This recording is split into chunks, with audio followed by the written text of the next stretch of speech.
আসসালামু আলাইকুম। আশা করি আলহামদুলিল্লাহ ভালো আছেন। আলহামদুলিল্লাহ আমরা ভালো আছি। প্রতিদিনের মতো নতুন আরেকটা ভিডিও নিয়ে আপনাদের সামনে হাজির হলাম। আজকে হচ্ছে শুক্রবার, আর এই ভিডিওটা আজকেই করতেছি এবং আজকেই দিচ্ছি।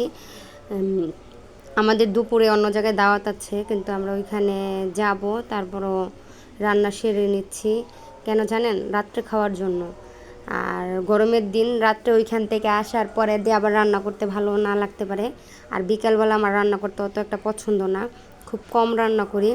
তাই আপনাদের ভাইয়া বলতেছে আমি নাকি তারে ভালো মন্দ রান্না করে খাওয়াই না। তার জন্য যেমন আজকে গরুর গোস্ত ভিজিয়েছি, এখন গরুর গোস্তটা রান্না করে রেখে যাব। আর ঘর দুয়ারের গুছানো আমি এর পাশাপাশি করতেছি, যেহেতু এক পথ রান্না করা, তাই রান্নার চুলায় বসিয়ে দিয়ে আর আজকে আমি মাখিয়ে রান্না, আর বেশিরভাগ গরুর গোস্ত আমি মাখিয়ে রান্না করি। তা রান্না বান্না শেষ করে তারপরে ঘর দুয়ার গুছানো হয়ে গেছে। আমরা কিন্তু দুপুরবেলা আমার ননাসের বাসায় যাবো দাওয়াত খেতে। তা ওনারা দাওয়াত দিচ্ছে আমাদের, যেহেতু আপনাদের ভাইয়া চলে যাবে। তা রান্না প্রায় আমার কমপ্লিট। আর বাসায় এসে রাত্রে দেখা গেছে শুধু ভাত রান্না করব, আর গরু গোস্ত আমার রান্না কমপ্লিট হয়ে গেছে, শুধু গরু গোস্ত দিয়ে ভাত দিয়ে খেয়ে ফেলবো।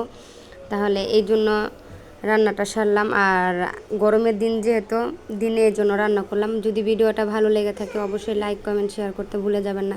সবাই ভালো থাকবেন, সুস্থ থাকবেন, আমাদের জন্য দোয়া করবেন। আল্লাহ হাফেজ।